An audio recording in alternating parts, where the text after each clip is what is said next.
सब जानते हैं एकादशी कैसी होती है। कूटू की पकौड़ी, कूटू की कचौड़ी, समा के चावल, मखाने की खीर।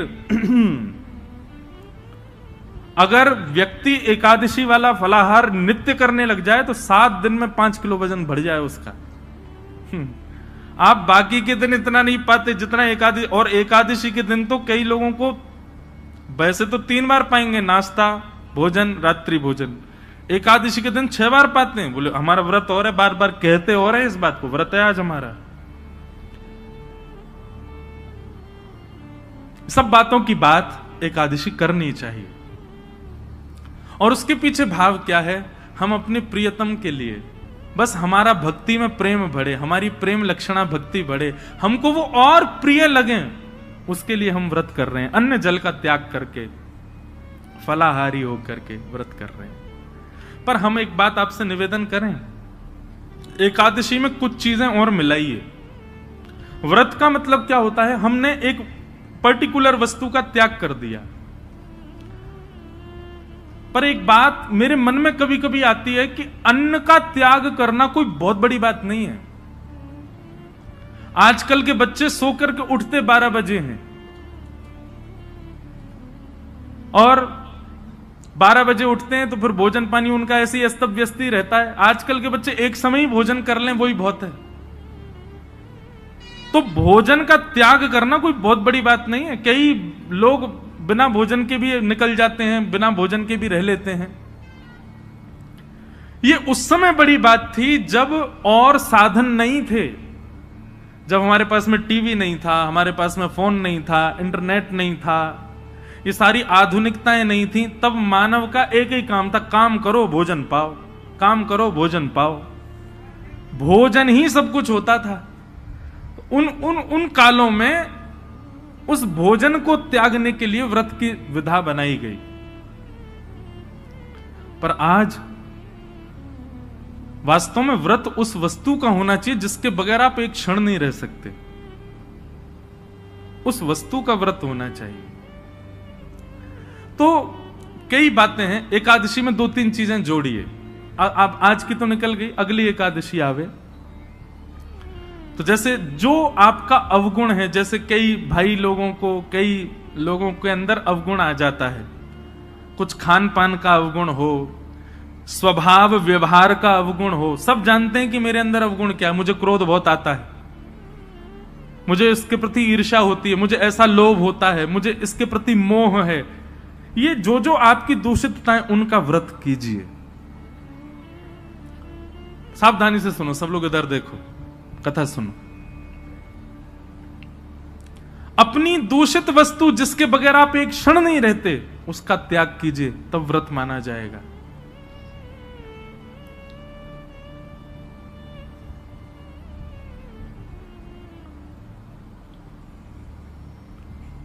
निकालिए, लिस्ट बनाइए, ऐसे कौन कौन सी वस्तुएं हैं जिनके बगैर आप एक क्षण नहीं रह पाते। संसारी वस्तु, उसका व्रत कीजिए, एक दिन व्रत कीजिए।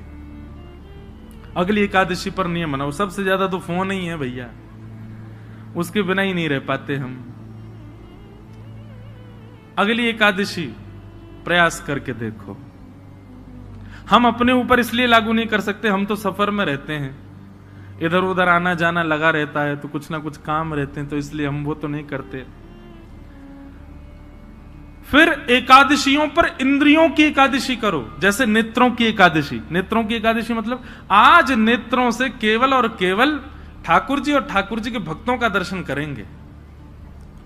ठाकुर जी का दर्शन और ठाकुर जी के भक्तों का दर्शन। तो एकादशी के दिन बस लगे हैं, अब नहीं जा सकते वृंदावन तो फोन पे ही दर्शन करो। राधा वल्लभ जी, राधा रमण जी, श्री वृंदावन बिहारी लाल जी, गोविंद देव जी, गोपीनाथ जी, द्वारिकाधीश जी, बद्रीनाथ जी, सुबह से लगे दर्शन करने में। और वैष्णवों का दर्शन करो, चुन करके निकाल के अपनी बाइक गाड़ी जाओ, संतों के यहां जाओ, वैष्णवों के यहां जाओ, जाकर के उनको प्रणाम करो। एकादशी ऐसे व्यतीत करो। नेत्रों की एकादशी। कानों की एकादशी क्या? आज इन कानों से केवल भगवत चर्चा सुनेंगे। सूर्योदय से लेकर के सूर्यास्त तक और कुछ करना ही नहीं है। कीर्तन और भजन, केवल भगवत चर्चा ही श्रवण करनी है। कानों की एकादशी। मुख की एकादशी 2 प्रकार से हो सकती है। या तो मौन रहो, या फिर केवल और केवल भगवान नाम ही कहो, और कुछ बोलना ही नहीं है, केवल भगवान नाम। मुख की एकादशी, हाथों की एकादशी, कैसे निकालो, सवेरे निकल जाओ 6 बजे महाराज, मंदिर जो हैं आपके क्षेत्र में सबकी सफाई करना, सब जगह जाकर के स्वच्छता करना, सबके ठाकुरों की सेवा करना, हाथों से सेवा। पैरों की एकादशी, प्रदक्षिणा करो, परिक्रमा, गैया की परिक्रमा, माता पिता की परिक्रमा, मंदिरों की परिक्रमा। ऐसे भैया अपने तन से एकादशी करो, केवल अन्न छोड़ने मात्र से काम। ये आगे की विधा है, पहले अन्न से ही शुरू कर लो, पर शुरू करो। ये 3 निष्ठाओं का यदि आपने पालन कर लिया तो दावे से कह रहे हैं अंतिम श्वास से पूर्व ही ठाकुर जी का निश्चित दर्शन होगा, निश्चित ठाकुर जी अनुग्रह करेंगे।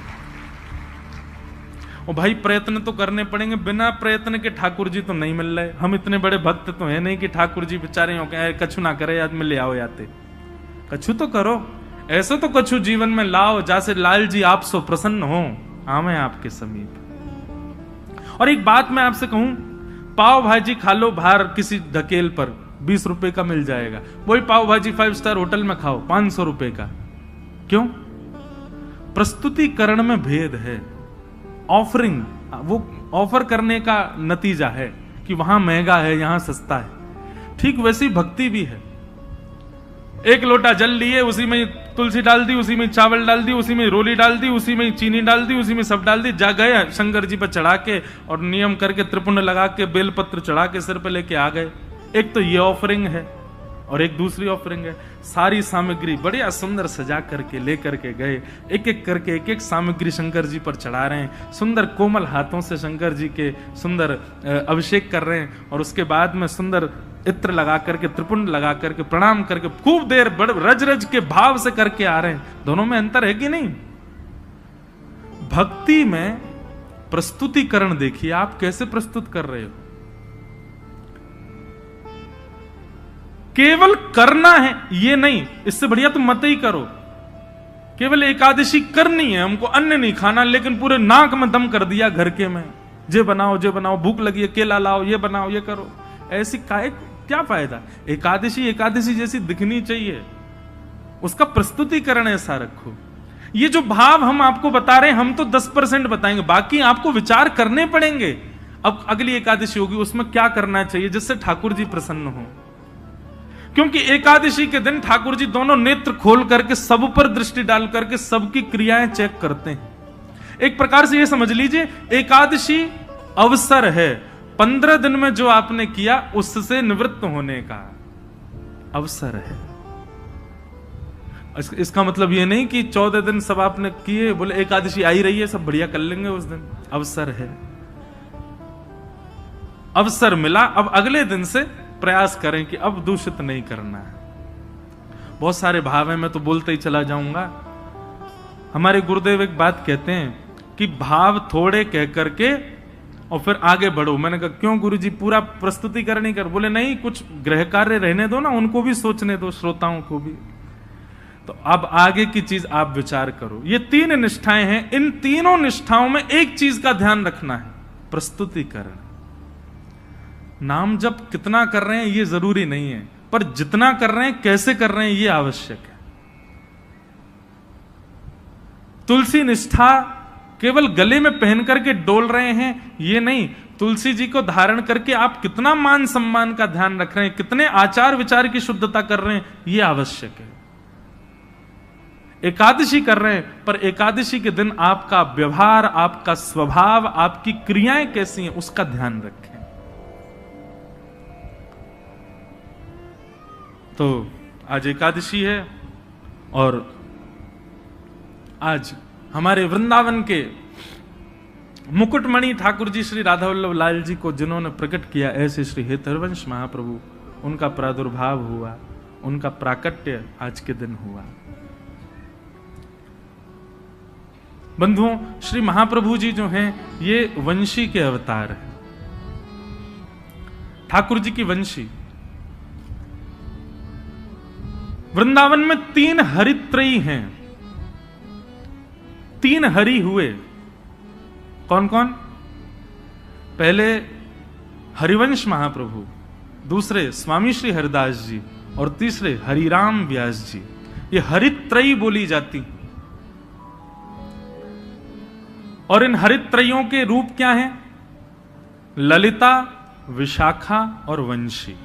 इन तीनों का अवतार ये तीनों हैं।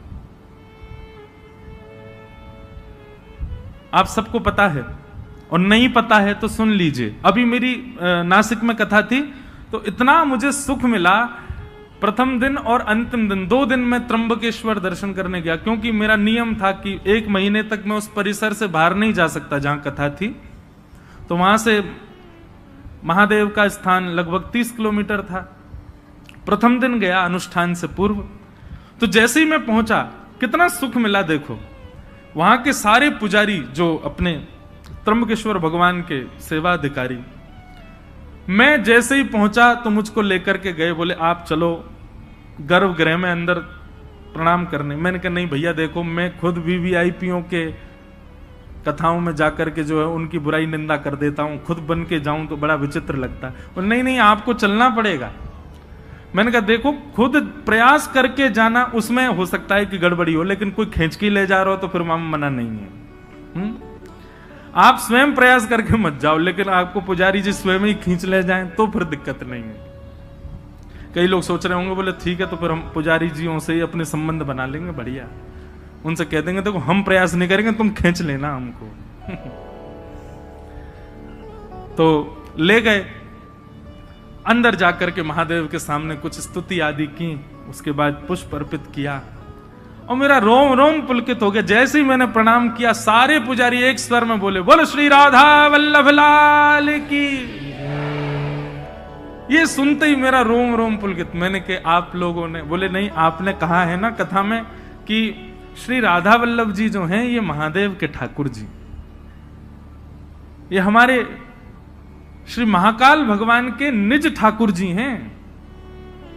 जैसे हमारे निज के गोपाल जी, मेरे निज के श्री गिरधर लाल जी, ऐसे ही श्वेत द्वीप में उमा पार्वती और महादेव दोनों मिलकर के अपने निज ठाकुर जी की सेवा करते हैं। वही है श्री राधा वल्लभ लाल जी जो वृंदावन में विराज रहे हैं। ये महादेव के ठाकुर जी। आत्मदेव नाम के ब्राह्मण ने तपस्या करके महादेव को प्रसन्न किया। महादेव ने प्रसन्न होकर के कहा वरदान मांगो, क्या चाहिए ब्राह्मण देवता? तो आत्मदेव ब्राह्मण जो थे वो थोड़े से उनके अंदर ये था कि मैं ऐसा कोई रत्न मांग लूं जिससे मेरे जीवन में कोई अभाव ना रहे, मुझे धन की प्राप्ति होने लग जाए उससे। और आत्मदेव ब्राह्मण ने महादेव से कहा, बोले आपके पास जो सबसे बहुमूल्य रत्न हो वो मुझे दे दीजिए।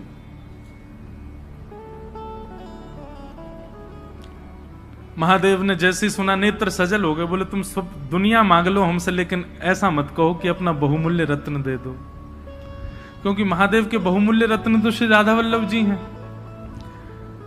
महादेव ने जैसे मना किया, बोले रत्न मत मांगो, बाकी चाहे दुनिया की कोई वस्तु मांग लो। तो आत्मदेव ब्राह्मण को लगा रत्न बड़ा महंगा है, तभी देने से मना कर रहे हैं। चरणों में गिर गया, बोले चाहिए तो वही रत्न चाहिए जिसके लिए आप मना कर रहे हो, नहीं तो कुछ नहीं चाहिए।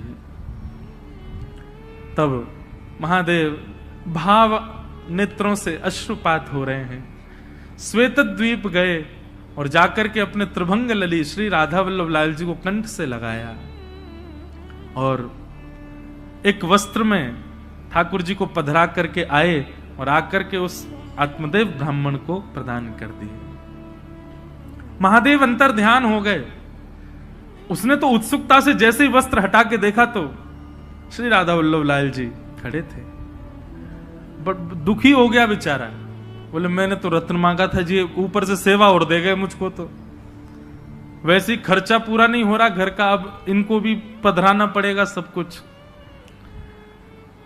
उनकी सेवा होने लगी। महादेव को बड़ी चिंता, मेरे ठाकुर जी की सेवा में सुख होना चाहिए। तब भगवान की वंशी महादेव ने उनको आज्ञा की, बोले आप सदा उनके अधर पर विराजमान रहती हो।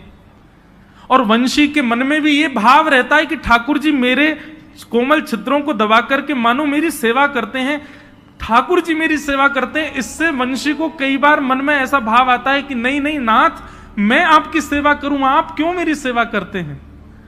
तो वंशी बड़ी कभी कभी व्याकुल रहती है कि मैं ठाकुर जी की सेवा करना चाहती हूं, पर ठाकुर जी देखो होठों की तकिया पे सुला करके अपनी कोमल उंगलियों से मेरे चरण दबाते हैं। मुझे कभी कभी बड़ा श्रम होता है इस भाव से। तो वंशी जी की इस चिंता को आज महादेव ने पूर्ण किया। बोले कि आप चिंता मत करो, आप चाहती हैं ना कि आप ठाकुर जी की सेवा करें, जाइए आप ही आचार्य चरण श्री हितहरिवंश महाप्रभु के रूप में पृथ्वी पर अवतरित होइए और जाकर के आत्मदेव ब्राह्मण के यहां से ठाकुर जी को ले जाकर के वृंदावन में विराजमान कर। तब भगवान की वंशी ही श्री हितहरिवंश महाप्रभु के रूप में पधारे और आकर के उन्होंने ठाकुर जी की सेवा। महाप्रभु जी का चरित्र बहुत सुंदर है, संपूर्ण तो नहीं पर कुछ कुछ भाव में आज भक्तमाल जी में पढ़ रहा था। अच्छा, हमारी जीवन की सबसे पहली भक्तमाल कथा है इसी वर्ष 19 से 26 अगस्त। हम भागवत कथा करते हैं और अभी साल में एक राम कथा का भी नियम हो गया है, एक एक ज्योतिर्लिंग में। पिछली बार सोमनाथ में थी, इस बार रामेश्वरम में है 24 दिसंबर से राम कथा। लेकिन हमारे वृंदावन के संत जनों की आज्ञा हुई कि लाला एक बार अब भक्तमाल जी में भी प्रवेश करो। मैंने महाराज जी मैं भक्तमाल जी तो कहता ही हूं कथा में। बोले नहीं, स्वच्छंद भक्तमाल जी की कथा करो। तो जन्माष्टमी के अवसर पर 19 अगस्त से 26 अगस्त तक जयपुर में, क्योंकि भक्तमाल जी वहीं लिखी गई हैं, जयपुर में ही गलता जी हैं जहां पर भक्तमाल जी की रचना श्री नाभा गोस्वामी जी ने की, तो वहीं पर प्रथम भक्तमाल का। तो आज मैं भक्तमाल जी पढ़ रहा था, इतना सुंदर भाव, बहुत ध्यान से सुनिएगा। नाभा जी के गुरु जी की आज्ञा हुई कि हे नाभा जी आप एक काम कीजिए। बोले क्या? आपकी भक्ति इतनी तीक्ष्ण है, आपकी भक्ति इतनी प्रबल हो चुकी है, अब आप एक काम करो, बड़े बड़े रसिक जनों ने तो ठाकुर जी का यश गाया, पर आप ठाकुर जी के भक्तों का यश गाओ। तो नाभा जी ने भक्तमाल जी का मन बनाया कि अब मैं भक्तों की माला बनाऊंगा, भक्तों के चल। एक बात सदैव याद रखना, ठाकुर जी का यश गाना ज्यादा कठिन नहीं है, ठाकुर जी के भक्तों का यश गाना बहुत कठिन है। ठाकुर जी के भक्तों का यश कहना बड़ा कठिन काम है, उसको समझना। ठाकुर जी की कृपा आप समझ जाओगे, पर भक्तों की लीला आप नहीं समझ पाओगे। तो श्री नाभा जी ने मन में विचार किया कि यश गाऊं ठाकुर जी के भक्तों का, तो श्रोता किसको बनाऊं? तो श्री नाभा गोस्वामी जी ने मन में विचार किया कि भगवान का यश भक्त सुनते हैं, तो भक्तों का यश ठाकुर जी सुनेंगे। और 24 अवतारों का सबसे पहला स्मरण किया नाभा जी ने।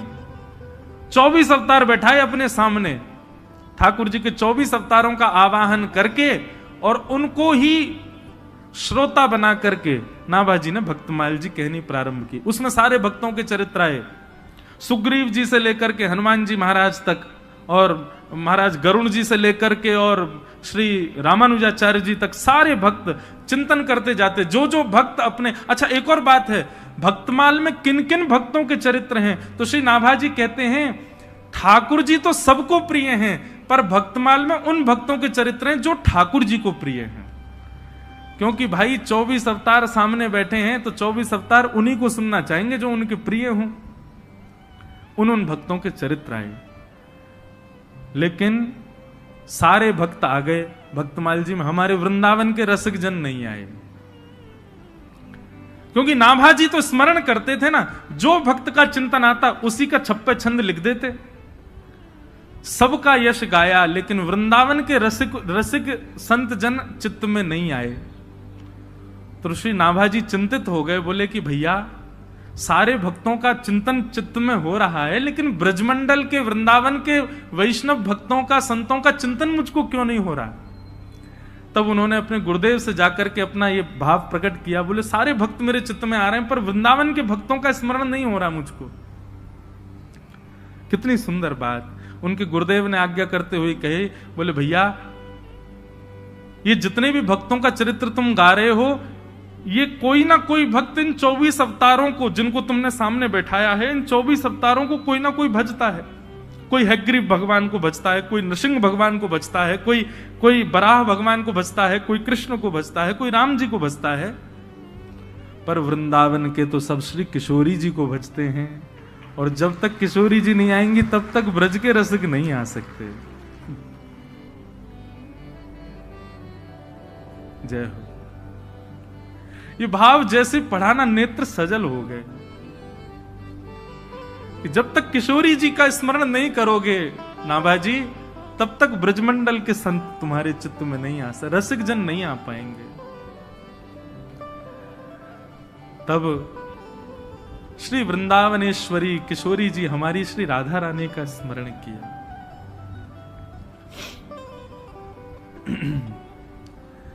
एक भाव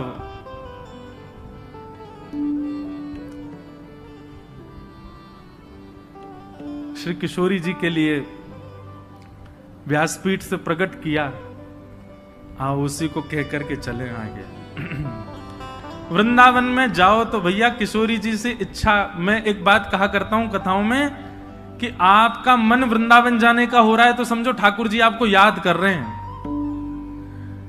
आप भोपाल स्टेशन से ट्रेन में बैठ गए तो समझ जाना ठाकुर जी आपको याद कर रहे हैं। शताब्दी में जाओ, चाहे कौन सी भी ट्रेन में जाओ, यहां से निकल करके महाराज झांसी पहुंच गए तो समझ जाना ठाकुर जी याद, और जितना जितना वृंदावन के समीप पहुंचो समझना ठाकुर जी उतना ज्यादा याद कर रहे हैं। झांसी से फिर ग्वालियर पहुंच जाओ, मुरैना और सब पार करते हुए आगरा पहुंच जाओ, समझ जाना ठाकुर जी याद कर रहे हैं। लेकिन जैसे ही मथुरा पहुंचो और मथुरा में जाकर के रिक्शा में बैठ करके जैसे ही वृंदावन जाने लग जाओ तो भी समझना ठाकुर जी याद कर रहे हैं। लेकिन वृंदावन की सीमा में प्रवेश करते ही अपने मन को सांत्वना देते हुए कहना ठाकुर जी नहीं, श्री जी याद कर रही थी। क्योंकि भैया हमारे ठाकुर जी याद करेंगे ना तो हो सकता है ग्वालियर में ही इंजन खराब हो जाए। ठाकुर जी याद करेंगे तो हो सकता है मथुरा से ही दूसरी ट्रेन से वापस भोपाल आना पड़ जाए। ठाकुर जी याद करेंगे तो हो सकता है रिक्शा रास्ता में ही पंचर रह जाए। पर निर्विघ्न रूप से वृंदावन पहुंच गए तो यही समझियो श्री जी ने याद किया तभी हम पहुंच पाए हैं, नहीं तो ये श्री जी के कृपा के बगैर संभव नहीं। तो एक भाव मैंने हमारे लाल जी ने प्रकट करवाया कि वृंदावन में क्या क्या भावना होनी चाहिए चित्त में। सब लोग मेरे साथ गाओ, श्री जी को स्मरण करो तभी आचार्य चरण आएंगे। आज तीसरा दिन है कथा का, अब श्री जी आएंगी तो ब्रज के भाव अपने आप आएंगे। राधिका रानी जी, वृषभानु दुलारी जी, राधिका रानी जी, वृषभानु दुलारी जी, राधिका रानी। जो एक बात सुन लो, जो ताली बजा के नहीं गाएगा उसको अपने बगल वाले की सौगंध है, और जो ताली बजा के नहीं गाएगा उसको ये लगे बगल वाला मेरा शत्रु, मैं तो बिल्कुल नहीं बजाऊं, अगले जन्म में तुम्हारा ब्याह नहीं होगा। देखो खूब प्रेम से भाव से हमारी श्री जी को याद करो तो भैया निमग्न हो जाओ। भले ही नेत्र मत खोलो, नेत्र बंद करके वृंदावन का स्मरण करते हुए गाओ। ओ राधिका रानी जी, वृषभानु दुलारी जी, राधिका रानी जी, वृषभानु दुलारी जी। ओ सुन लो अरज हमारी हमारी, रहूं ब्रज रज को पास पास, रहूं ब्रज रज को पास, रहूं ब्रज रज को पास पास, रहूं ब्रज रज को भाव से। राधिका रानी जी, वृषभानु दुलारी जी,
वृषभानु के जमाई की।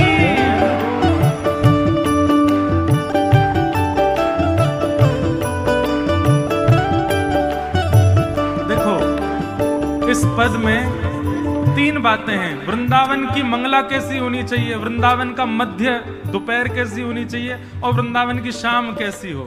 तीनों बातें सुनो। मंगला उठ यमुना जी नाम, मंगला उठ यमुना जी नाम, ओ मंगला उठ यमुना जी नाम, मंगला उठ यमुना जी। फिर श्री राधा वल्लभ के दर्शन पाऊं, राधा वल्लभ के दर्शन पाऊं, प्यारे राधा वल्लभ के दर्शन पाऊं, राधा वल्लभ के दर्शन पाऊं। ओ कीरत सुत प्यारी जी, वृषभानु दुलारी जी, कीरत सुत प्यारी जी, वृषभानु दुलारी जी। ओ सुन लो अरज हमारी हमारी, रहूं ब्रज रज को पास पासी, रहूं ब्रज रज को पासी, रहूं ब्रज रज को पासी पासी, रहूं ब्रज रज। भाव भाव से जय हो। राधिका रानी जी, वृषभानु दुलारी जी, राधिका रानी जी, वृषभानु दुलारी जी। ओ सुन लो अरज हमारी हमारी, रहूं ब्रज रज को पास पासी, रहूं ब्रज रज। बोलो वृंदावन धाम की।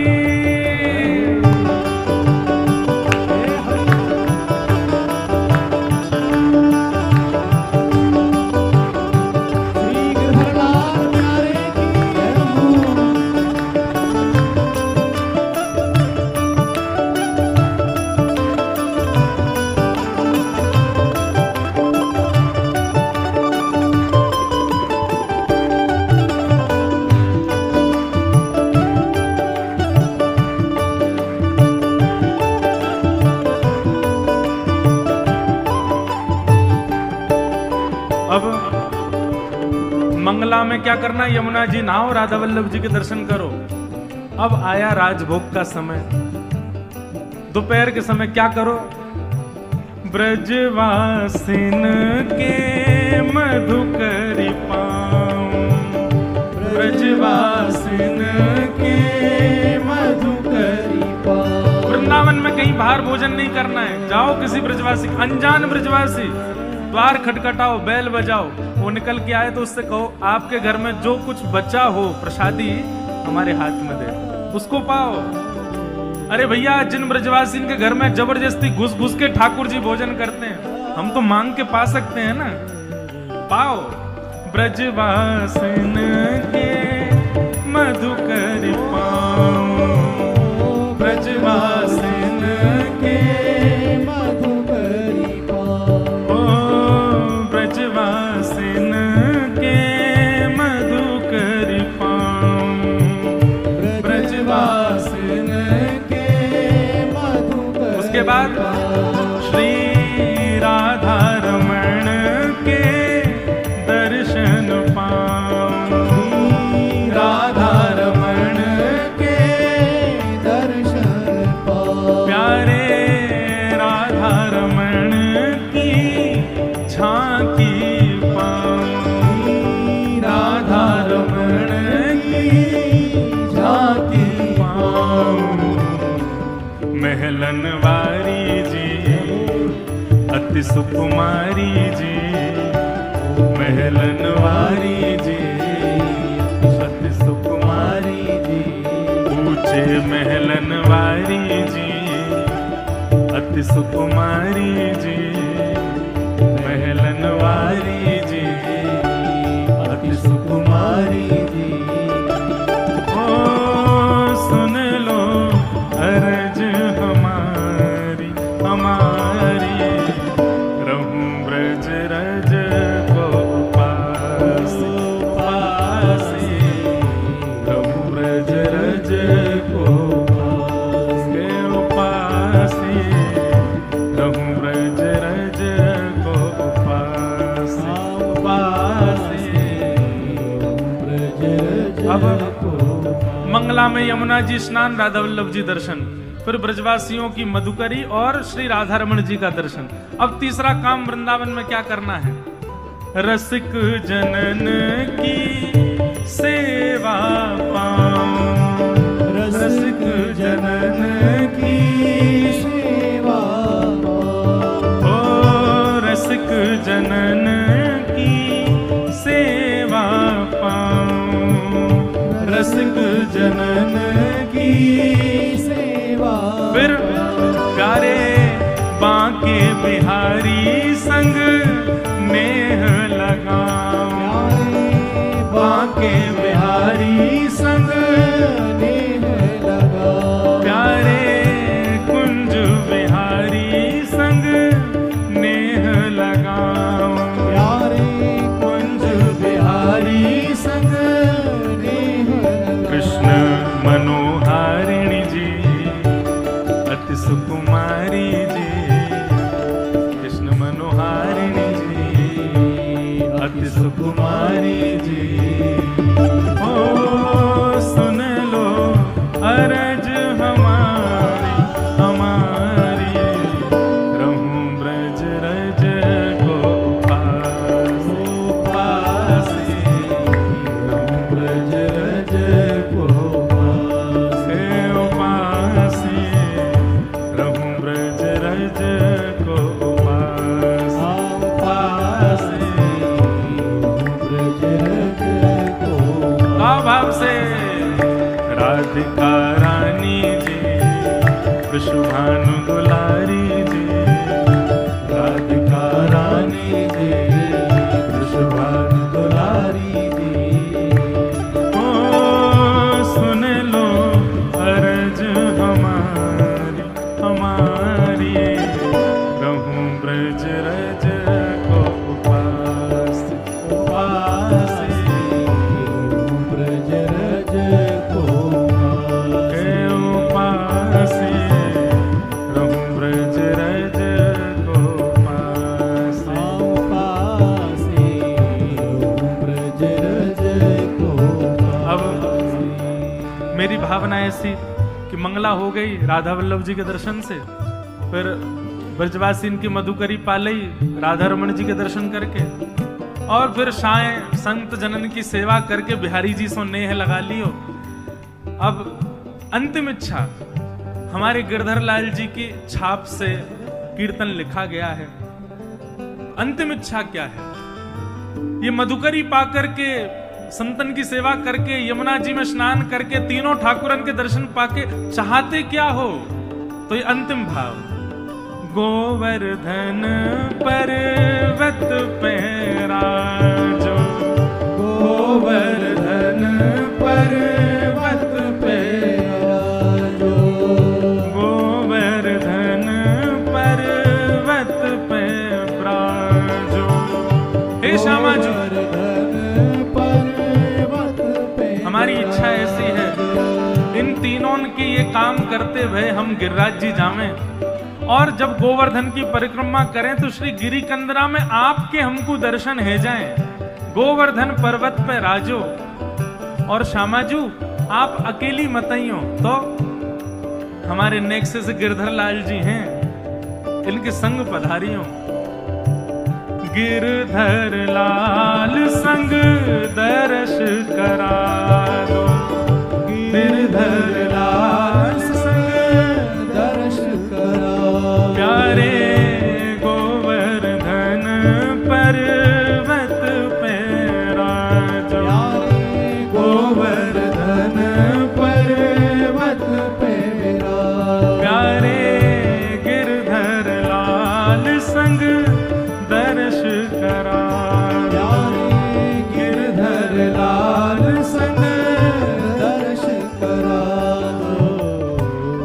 अभिलाषी जी, अरज हमारी जी, कृपा अभिलाषी जी, अरज हमारी जी।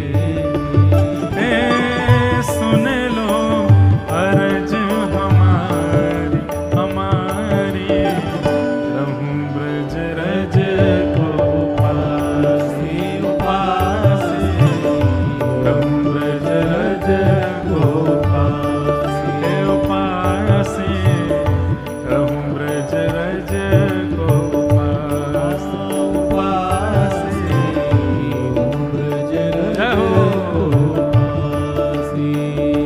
राधिका रानी जी, वृषभानु दुलारी जी, राधिका रानी जी, वृषभानु दुलारी जी। हाँ सुन लो अरज हमारी हमारी, रहूं ब्रज रज को पास ओ पास, रहूं ब्रज रज को रहूं ब्रज रज को पास पासी, रहूं ब्रज रज को पासी। मन भूल मत जइयो राधा रानी के चरण, मन भूल मत जइयो राधा रानी के चरण, ओ राधा रानी के चरण, श्यामा प्यारी के चरण, राधा के चरण, श्यामा प्यारी के चरण, राधा रानी के चरण, वृषभानु दुलारी